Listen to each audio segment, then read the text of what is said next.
So welcome to Jumbo IS and welcome to lecture number 3 of history in this lecture series called Prelims Powerplay 2026.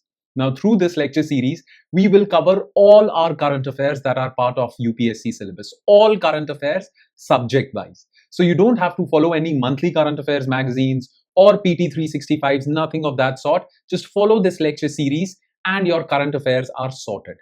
Plus, the added advantage of this lecture series is that, well, we'll also cover the static portion associated with those current affairs.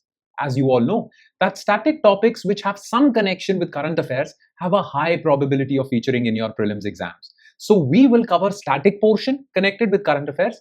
And as far as current affairs are concerned, we will cover all of them, compile them in different subjects and cover them comprehensively. So make this lecture series a part of your daily routine, because if you'll do, you'll just have to spend 1 hour every day. Yes, for revision of your UPSC Prelims syllabus, you just have to spend 1 hour. That's it. If you spend it from now till your prelims exam. Don't wait for February or March for revision. Start your revision now. You just have to spend 1 hour every day. Now, the thing is that if you really want to get the benefit of this lecture series, then you have to follow these 4 conditions, these 4 steps. What are these 4 steps? Well, step number 1 is watch the lecture regularly. Do not keep any lecture pending. Watch it regularly. The lecture would come every day at 9 p.m. on YouTube. Be consistent with that. Then, along with the lecture, we will also provide you with notes. Step number 2 is memorize those notes by heart. It won't take more than 20 minutes of your time, but memorize them. Then, you're bound to have some doubts. Well, you can ask your doubts on our WhatsApp groups. Step number 3 is ask your doubts. You'll be enrolled in special WhatsApp groups that are created for your doubts. You can ask your doubts over there anytime. So step number 3, ask your doubts. And step number 4, along with this lecture series, we are also providing you with a test series, an exhaustive test series, which has an exhaustive list of tests covering almost every topic. Be regular with the tests. You're getting this advantage of test series. Be regular with it. Do not miss out on any tests. Tests are crucial. Okay? Now, as far as the lectures are concerned, well, you can follow it on YouTube. It is there free of cost. But for notes, for WhatsApp groups, and for tests, you would have to register on our app or on our website. The links to both are given in the comment section below. So if you want to register, just click on the links given in the comment section. And along with those links, there is also a number. If you're finding any difficulty with respect to registration, well, just WhatsApp us on that number and we will take it forward from there. Okay, so begin now, start now. Don't waste your time in just thinking. All right, let's begin our today's lecture. And our today's topic of discussion is Vedic literature. Now, Vedic literature has been in the news, and that is why it becomes important for us to cover it. Why? Because it has a high chance of featuring in your exams, because it has some connection with current affairs. Now, what sort of connection was there? Well, in the month of April this year, Bhagavad Gita and Bharat Muni's Natya Shastra were included in UNESCO's World Memory Register of the World. Okay, so they were specially highlighted and included in UNESCO's list as memory of intangible heritage. Okay, since these 2 texts, which are part of Vedic literature, are included in UNESCO list, therefore the entire topic of Vedic literature becomes important for us, right? So first we will cover this news item, this UNESCO list. We'll gather some information about Bhagavad Gita, we'll gather some information about Bharat Muni's Natya Shastra, and then some important key facts related to Vedic literature. Mind you, I'm talking about Vedic literature, not Vedic age, early Vedic age, later Vedic age. That is a separate thing. Just Vedic literature. Okay? These important points about Vedic literature are very important for you to remember, because there is a high probability they'll ask an MCQ this year. Okay? So this is what we are going to cover. Pay close attention, because if you will, you don't need any further revision. This would suffice. Okay? So pay close attention and let's begin. So history lecture number 3, Vedic literature. Okay? Now, I told you that Bhagavad Gita and Bharat Muni's Natya Shastra were included in UNESCO list. This was in the news, right? So first let's talk about the news. Okay, what was in the news? So manuscripts, old manuscripts of Srimad Bhagavad Gita and Bharat Muni's Natya Shastra were inscribed in UNESCO's Memory of the World Register on April 17, 2025. Now, On April 17, 2025, UNESCO basically added 74 entries into their list.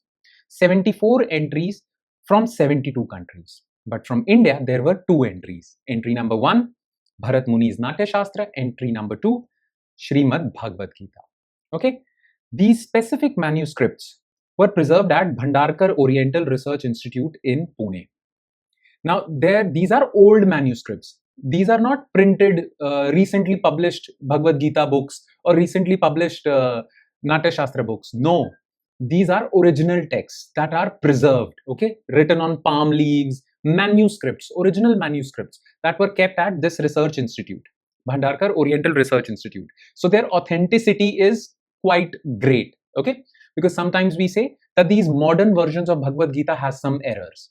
Well, not this, because these are original versions composed many thousands of years ago. Okay, so these are specific manuscripts. Just remember, these 2 manuscripts were kept at this institute. Remember the name of this institute, an MCQ can be created out of it. Okay. Prime Minister Modi hailed it as a proud moment for every Indian, emphasizing the text's role in nurturing Indian civilization and the civilization of the entire world. Okay, these 2 documents influence the entire world. Now, it is also important for us to know more about this UNESCO Memory of the World Register. Some information, some basic facts, because MCQs can be asked from this also. So let's gather some information about this UNESCO's Memory of the World Register. Okay, so it is a part of an international program that was launched in 1992 to recognize and safeguard documentary heritage of global importance. So documentary heritage, so cultural documents, okay, old cultural documents that are of global importance shall be preserved by this UNESCO initiative. Bhagavad Gita is an old cultural document. Okay, remember, document. It shouldn't be oral history. It should be written history, written cultural document that should be preserved, because UNESCO feels that one day, or it can happen, an accident can happen and this document can vanish. No one knows where it is. Okay, it can vanish and then the world would forget this intangible heritage of humanity. The world might forget in future that these documents did exist. So therefore, UNESCO took it upon itself to preserve them as memory of the world. Okay, so this program was launched in 1992, and in 1997 they began including inscriptions also. Okay, earlier it included, so what would UNESCO preserve? It would preserve manuscripts, oral traditions, some oral traditions which were written down, okay, audio-visual material, library holdings, so that it can prevent them from neglect, decay, and deliberate destruction. From 1997 onwards, they started including inscriptions also, rock inscriptions and many other inscriptions. Okay, nonetheless, this information is not that important. Just remember, it began in 1992. Okay, now the purpose is ensuring their universal accessibility and raising public awareness about their significance. So purpose number 1 of maintaining this list is, first of all, prevent them from destruction or, well, forgetfulness. Okay, you want to preserve them so that people don't forget them. Then purpose number 2 is, well, increase its access to the entire world.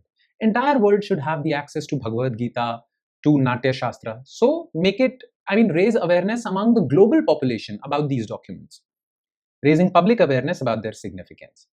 Now, who decides which document will be included in this list? Okay, so UNESCO has a 14-member International Advisory Committee. This 14-member International Advisory Committee is appointed by UNESCO's Director General. So UNESCO's Director General will appoint a 14-member committee. This 14-member committee will select, nominate these documents. Simple. So that's all the information you need to know about UNESCO. Okay. Now, yes, one more thing. What is the criteria for selection? What are the things that this 14-member committee looks at to select a particular document for this list? Okay, so there are 5 criteria that are looked at. Number 1, the document should be of global importance, world significance, and outstanding universal value. It should have universal value. Gita has been quoted by many foreign leaders as well. Okay, Natya Shastra is considered to be the foundational document for, well, arts, performative arts, dance, music, right? So it is of universal importance. Yes, so this is criteria number 1. Criteria number 2, uniqueness. It should be irreplaceable. The information in those documents should be irreplaceable. Okay, unique. It should be a unique document. Authentic. Nobody can, fake some palm leaves and then submit it. Okay, authenticity should be guaranteed. Proper carbon dating should be done. Then it's historic, aesthetic, looking beautiful, and community significance. Whether these documents are important from historical perspective, aesthetic perspective, how do they look, and community perspective, are these documents important for the community? Of course, both these documents, Bhagavad Gita and Natya Shastra, are important for Indian community. Plus, those manuscripts should be rare. And the reason why rarity is a criteria is because UNESCO wants to protect them. If they are rare and in very bad condition, then there is high time that UNESCO protects them, because these rare documents can be destroyed. So these are the 5 criteria, remember. Okay. Now let's talk about some key information, some important information about these 2 manuscripts that were included in UNESCO list from India. Number 1, Bhagavad Gita. What is it all about? Some important points about Bhagavad Gita that you should know. Historical facts. And Bharat Muni's Natya Shastra. Okay. So briefly, let's talk about Bhagavad Gita and Bharat Muni's Natya Shastra. So about Bhagavad Gita. So documents included in UNESCO include palm leaf and paper versions written in ancient Devanagari and Grantha scripts, dating back several centuries, highlighting their rarity and preservation efforts. Now, Bhagavad Gita. So this is the information about the documents that are included in UNESCO. But Bhagavad Gita is written in many forms. Now, Bhagavad Gita is one such document that comprises 700 verses, and these 700 verses are organized in 18 chapters. Now, Bhagavad Gita is part of Mahabharata. Mahabharata is also divided into chapters. So it is part of Bhishma Parva. Okay, part, which has chapter number 23 to 40. So Mahabharat's Bhishma Parva have these chapters. Bhagavad Gita is part of these chapters. Remember this information as well. Now, who was the author of Bhagavad Gita? So traditionally attributed to sage Vyas, it features philosophical dialogue between Arjun and Lord Krishna on the Kurukshetra battlefield. This, I guess, almost everyone knows about.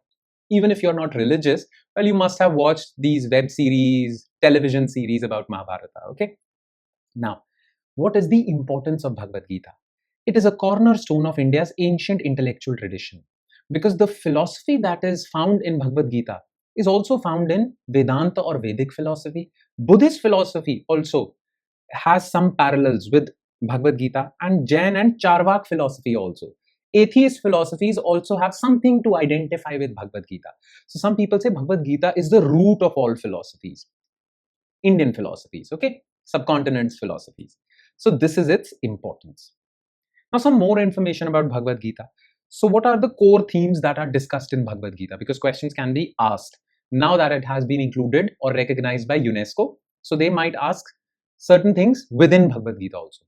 So Bhagavad Gita explores certain philosophical themes like dharma, karma, bhakti. Dharma means duty, karma means action, bhakti means devotion, and gyan, janan means knowledge. So these themes are explored in Bhagavad Gita. Then, when was it composed? So the text dated roughly to the 1st, 2nd century BC, with later written forms around 2nd, 3rd century CE. Okay, the text that we have right now is thought to be composed at this time, as per historical consensus. Okay, its global influence. Remember, one of the criteria for UNESCO is it should have universal value. So it has influenced global leaders like Mahatma Gandhi and has been translated into 100 languages. That means it has readership in 100 languages. So many global people are reading Bhagavad Gita. So it has universal value. Simple. Now let's talk about Bharat Muni's Natya Shastra. Quickly, some few facts about Natya Shastra. So Natya Shastra is basically foundational Sanskrit document on Indian performing arts. So science of performing arts, like science behind drama, natya, expression, abhinay, acting, music, emotions, aesthetics, how stage should be designed, how should be the clothes, all these things are written in minute detail in Natya Shastra. That is why it is known as the foundation of all performing arts in India. Acting, music, dance, everything. It is attributed to sage Bharat Muni. Scholars dated its compilation. When was it compiled? Now, there is no consensus. So scholars say it can be composed at any time between 500 to 500 BC to 500 CE. But UNESCO says that it was written in 2nd century BC. Natya Shastra comprises approximately 36,000 verses, 36 to 37 chapters. Central to the text is the theory of rasa, that every performing art should have an essence, an emotion. Like a particular form of dance should invoke sadness or happiness. Every performance has an essence. Some are emotional, some are aggressive performances, some are angry performances, some are happy performances. So with every performance, whether it's acting, music, dance, anything, it has an essence, key emotion, that is known as rasa. So he gave his rasa theory and he identified many rasas, veer ras, shaurya ras, many other rasas. Okay, so it's known for this. UNESCO recognizes its profound global impact on aesthetic theory and performing arts traditions worldwide. And because of this universal value, it has been included in UNESCO list. All right. So that's all you need to know as far as this particular news is concerned. But this news highlighted a static topic of your syllabus, and that is Vedic literature. So we will gather some information about Vedic literature, which I think is very important, and there is a high probability that it will feature in your prelims exam. Mind you, we are not talking about the entire chapter on Vedic history, Vedic age, early Vedic, later Vedic, no. Just Vedic literature. Okay? So let's talk about Vedic literature. All right? Now, the entire Vedic literature is divided into two parts. Okay? Shruti, Smriti. Shruti means revealed or heard. Smriti means remembered. So, Smriti means that the book, the literature, is as per the memory of someone. That means it has an author. So Smriti literature contains those books which has an author, because as per the memory of that author, that book was written. That is Smriti. Shruti literature has no author. It is believed to be divinely revealed. It was revealed by the gods, the creation, divine knowledge. Okay, so it was revealed. It was not authored by anyone. It was revealed by divine revelation. So it is authorless. Shruti literature is authorless. Smriti literature has an author. Smriti means memory. Shruti means revealed to us by the gods, by the creation. Okay, now remember this fact. Now, first, let's tackle Shruti literature. So, well, the familiar names would come now. So, within Shruti literature are these four Vedas. Okay, Rig Ved, Yajur Ved, Sam Ved, Atharva Ved. Okay, Rig Ved is the earliest Veda. Okay, it was composed, they say, around 1500 BC. Okay, 1500 to 1000 BC, and all the other Vedas are known as later Ved. They are believed to be composed around 1000 to 600 BC. Okay, that is why this is early Vedic, Rig Ved, and all the three are later Vedic. Clear? Now, Rig Ved is all about hymns, poems in the praise of gods. Okay, some information about Rig Ved. It is written in 10 mandalas. Now, mandalas, you can call them chapters also. Okay, and it contains 1028 verses. The verse of famous Gayatri mantra for Hindus comes from third mandala, third chapter of Rig Ved. Clear? So Rig Ved is all about hymns, poetry, poetic verses in praise of gods. Then Yajur Ved is all about rituals, about all the Vedic sacrifices and rituals, havans and all, and their geometric proportionality. So some say geometry also comes out of Yajur Ved. How the havan kund, the sacrificial altar, that should be created, perfect square, rectangle, all these things. So this deals with rituals. This deals with melodies, how the different hymns in Ved should be sung. So it's a book of music also. What should be the tone of this particular hymn, the tone and tonality, the tune of the hymns is in this. And Atharva Ved is mostly about magic spells, charms, and all these things. It is the last Ved, by the way. By the way, there is this story about Atharva Ved that for the longest time, Atharva Ved was not considered to be part of Vedic literature only, because it contained magic spells and charms. But later it was included in the Vedic canon. Nonetheless, as of now, these are the four Ved. Simple? Now, something more. Every Ved, Rig Ved, Yajur Ved, Sam Ved, Atharva Ved, has four parts. Okay? Not mandals. Mandals is different. Every Ved has four parts. Remember this. What are those parts? There is Samhita, that is Rig Ved Samhita, Yajur Ved Samhita, So Samhitas contains hymns, poetic verses in praise of gods, poetic verses describing the rituals. So Samhita. Then to explain the ritualistic aspect of every Ved, that how every hymn should be sung, in what kind of ritual, how should you drop the water, all these things are in Brahmanas. Every Ved has different Brahmanas. Then the teachings of Ved, what is the actual meaning behind these verses? Well, this is in Aranyaka.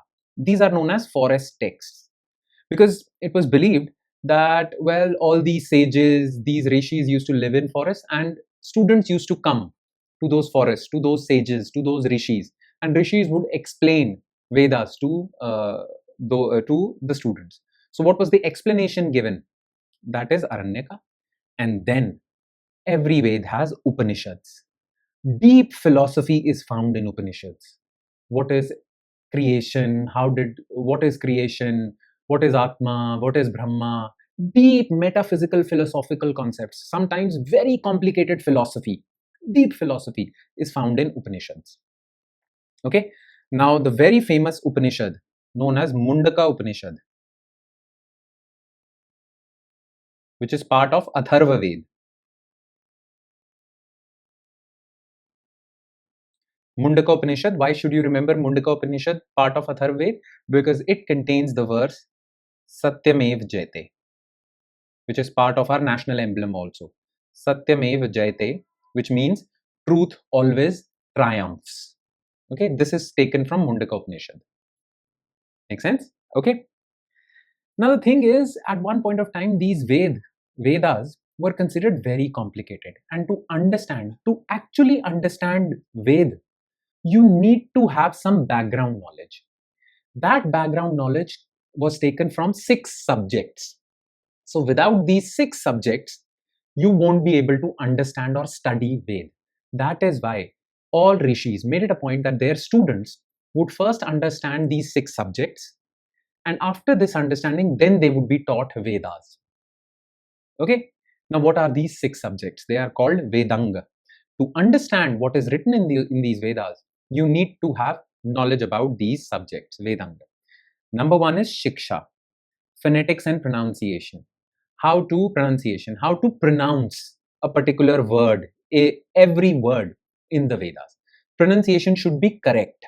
This is Shiksha, phonetics. Okay, English language also has phonetics, pronunciation, right? Then Chanda, poetic meters. Every poetry is written in meters. So those meters were taught to students so that they can recite in a proper poetic meter all these hymns written in the praise of gods and all. Chanda, this is second. Then third is Vyakran, which is grammar and linguistics. In fact, Maharishi Panini, okay, wrote Ashtadhyayi, which is considered to be the first book on Sanskrit grammar. This Ashtadhyayi is part of this Vedanga, Vyakran, okay, grammar. Then Nirukta, etymology. Etymology means the root of every word. How can you construct a word from 2 words? Okay, how did this word was created? For example, there are many words which are even in English language, which are a combination of 2 words, right? So all of that was taught, science behind making words. Then Kalpa, ritualistic aspect. Then Jyotisha. Jyotisha means astrology, because Vedic astrology was important for Vedic students, and it also included astronomy also. Astronomy and astrology were considered one and the same thing, Jyotisha. So these are Vedangas. So this is all you need to know as far as the Shruti literature is concerned, divinely ordained, divinely revealed. Now let's talk about Smriti, which had authors, which was written by someone. Okay, Smriti literature. So Smriti literature contains the following. Itihasa means history, which is the famous Itihasas are Ramayana and Mahabharata. Right? Then Dharma Shastras like Manu Smriti. What should be the rules and regulations of societies? Parashar Shastra, Smriti, I guess, Dharma Shastra. Okay, rules, regulations of a good social order. That was Dharma Shastra. Then Puran, Garud Puran, Bhagavad Puran, Shiv Puran, all these Purans were Smriti, they were authored by someone. Then Sutras and Shastra. For example, Arthashastra, written by Chanakya. Okay, then many other sutras were also written. Then Agamas. Agamas were again related to rituals. Someone wrote a book on rituals, not the Yajurved, that was divinely revealed. A person revealed how rituals should be performed, Agamas. And then Gita. One Gita is Bhagavad Gita. Then there were many Gitas like Ashtavakra Gita. These are also Smriti literature, but the most important one is Bhagavad Gita because it has been included in UNESCO's list. Okay, so this is Smriti literature, and that would be all. With that, we conclude today's lecture, and we have discussed very important facts. I'm repeating it again. They have a high probability of featuring in your exams. Okay, by the way, do not forget these 4 steps. Watch the lecture, memorize it from the notes, ask your doubts, and be regular with the tests. These 4 steps are crucial. Do these 4 steps from now till your prelims examination for 1 hour every day, and you don't need any further revision as far as current affairs are concerned, and some static topics as well. You will be very well prepared for prelims examination. So take this lecture series seriously, register on our app on our website, and let's go forward. Let's do it this time. On that note, I'll be signing off with the promise of seeing you again with another topic in this lecture series called Prelims Powerplay. Thank you, everyone.